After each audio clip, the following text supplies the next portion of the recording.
ब्रह्मा मुरारी त्रिपुरांतकारी भानु शशि भूमि सुतो बुधश्च गुरुश्च शुक्र शनि राहु केतवः सर्वे ग्रहा शांतिकरा भवन्तु, सर्वे ग्रहा शांतिकरा भवन्तु।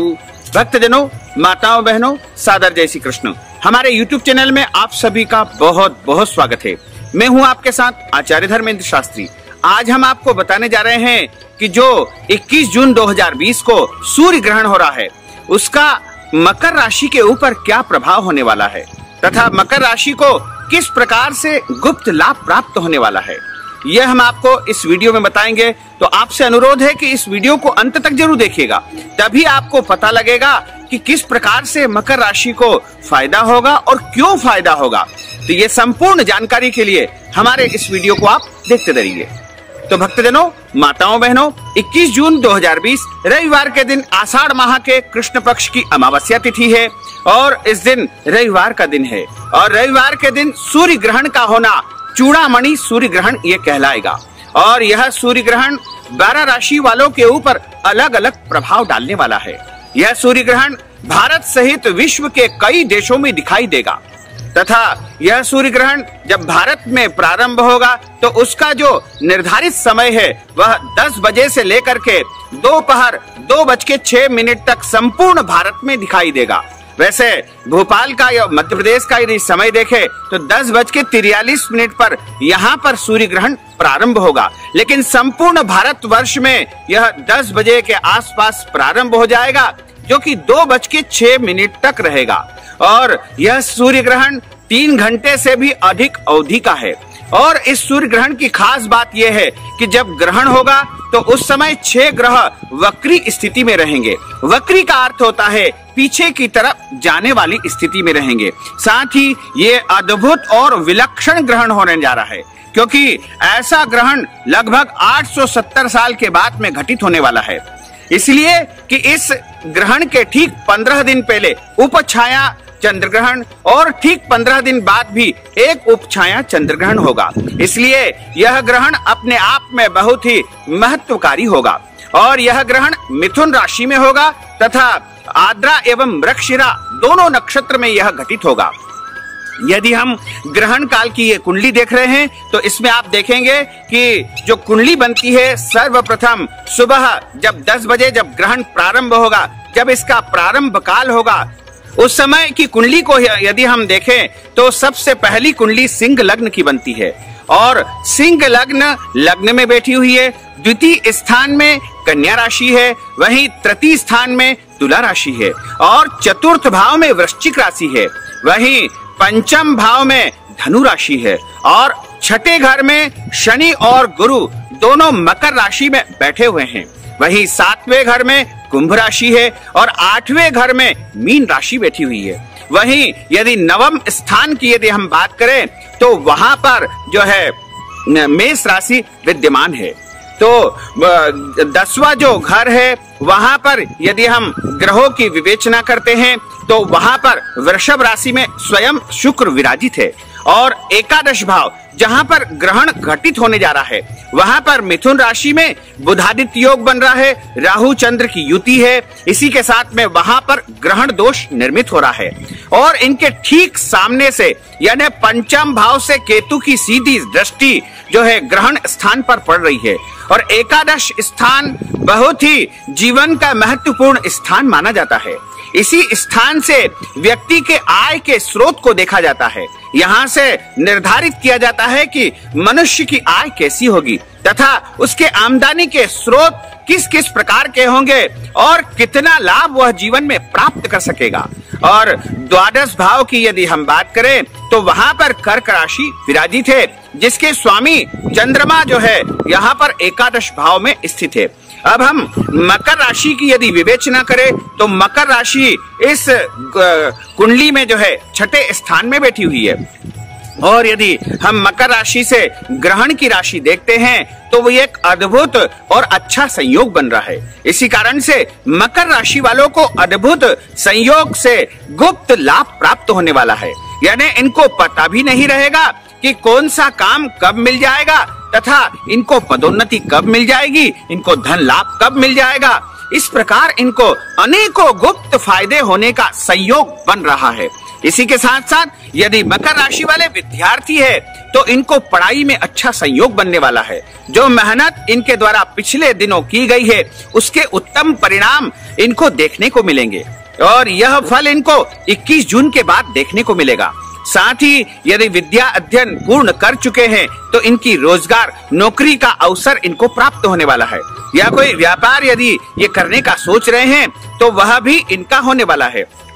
इसके अलावा यदि इनको रोजगार मिल चुका है, कार्यक्षेत्र में ये काम कर रहे हैं और बहुत दिनों से इनके विवाह का संयोग नहीं हो पा रहा है तो विवाह का संयोग इनका बनने वाला है। यदि कन्या है तो इनके लिए उत्तम वर की प्राप्ति होगी और यदि वर है तो उत्तम वधू की इनको प्राप्ति होने वाली है।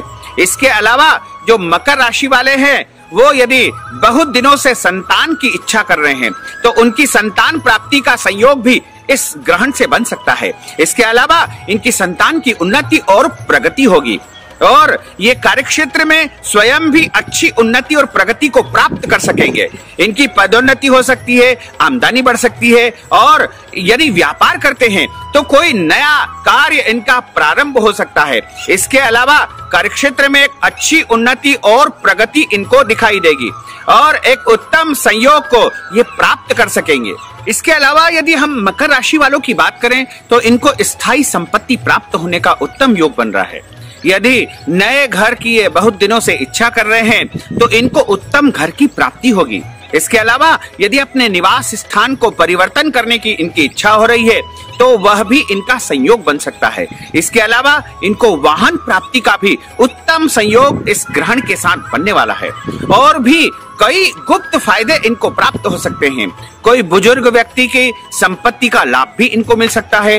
पारिवारिक और पैतृक संपत्ति का कोई विवाद यदि चल रहा है तो वो भी इनका समाप्त हो जाएगा। और मकर राशि वाले जो व्यक्ति है उन्होंने पिछले दिनों यदि कोई मेहनत की है तो उसके भी उत्तम परिणाम इस ग्रहण के बाद देखने को मिलेंगे और यह ग्रहण एक प्रकार से इनके जीवन के लिए अच्छी उपलब्धि लेने वाला है और कई प्रकार के अद्भुत संयोग और विलक्षण संयोग इनके साथ में बन सकते हैं। क्योंकि जो ग्रहण की जो स्थिति बनती है वह जो है सूर्य ग्रहण अमावस्या को होता है और 21 जून से लेकर के लगातार 6 माह तक उनको ये परिणाम देखने को मिलेंगे। यानी 21 जून से लेकर के अगले 6 माह तक उनको ये सारे फल प्राप्त होंगे, ये परिणाम देखने को मिलेंगे और भी कई प्रकार के लाभ इनको प्राप्त होने वाले हैं। साथ ही यदि इनके घर में विवाह या मांगलिक कार्यक्रम की कोई योजना चल रही है या पुत्र पुत्री का विवाह करना चाह रहे हैं तो वो भी इनका संभव हो सकेगा। इसके अलावा भी ये यदि बहुत दिनों से किसी काम का करने का सोच रहे हैं, कोई काम ऐसा है जो हो नहीं पा रहा है, जिसमें कई प्रकार की बाधाएं उत्पन्न हो रही है, तो वह काम इनका होने वाला है। साथ ही इनका यदि पैसा कहीं पर रुका हुआ है, अटका हुआ है, तो वो भी इस ग्रहण के संयोग से मिल सकता है। इसके अलावा इस ग्रहण के दौरान विशेष रूप से सावधानी ये रखना है कि जैसे ही इस ग्रहण का सूतक लगेगा, यानी ठीक 12 घंटे पहले इसका सूतक प्रारंभ हो जाएगा। संपूर्ण भारतवर्ष में यदि हम सूतक का समय काल देखें तो 20 जून की रात्रि 10 बजे से इसका सूतक प्रारंभ हो जाएगा, जो कि ग्रहण समाप्ति यानी 21 जून की दोपहर 2:06 तक इस ग्रहण का सूतक लगातार चलेगा। और ग्रहण के सूतक के दौरान किसी भी व्यक्ति को अन्न का सेवन नहीं करना चाहिए। इसके अलावा यदि आप विद्यार्थी हैं तो आपको जो है ग्रहण के दौरान विशेष सावधानी रखना होगी और ग्रहण के दौरान थोड़ा मन विचलित होता है, चित्त अस्थिर होता है, तो ऐसा काम आपको बिल्कुल नहीं करना चाहिए जिससे आपके मन में अस्थिरता उत्पन्न हो। इसी लिए जो है ग्रहण में देवी देवताओं की आराधना तथा ध्यान साधना का जो है उत्तम काल माना जाता है। इसलिए बताया है धर्म ग्रंथों में कि ग्रहण काल में अन्न का सेवन नहीं करना चाहिए, ग्रहण काल में सोना नहीं चाहिए, ग्रहण काल में कटिंग दाढ़ी आदि नहीं बनाना चाहिए तथा ग्रहण काल में किसी भी व्यक्ति से वाद विवाद लड़ाई झगड़ा बिल्कुल नहीं करना चाहिए। मन को एकदम शांत चित्त ग्रहण काल में रखना चाहिए और ईश्वर की आराधना करना चाहिए, क्योंकि ग्रहण का जो समय होता है उस समय राहु और केतु दोनों मिलकर के सूर्य को ग्रसित करेंगे। ऐसे समय में सारे देवी देवता तथा सूर्य नारायण भगवान कष्टमय स्थिति में रहेंगे। यदि आप पूरी निष्ठा के साथ में उस समय आराधना करेंगे, भगवान से जो भी मांगेंगे वह आपकी कामना पूर्ण हो जाएगी। तो ग्रहण काल में आपको किसी भी प्रकार से पेड़ पौधे बिल्कुल नहीं काटना चाहिए। तुलसी के पत्ते भी आपको इस दौरान नहीं तोड़ना चाहिए, क्योंकि तुलसी पत्र का बहुत उपयोग होगा ग्रहण में, इसलिए एक दिन पहले ही तोड़ करके रख लेना चाहिए।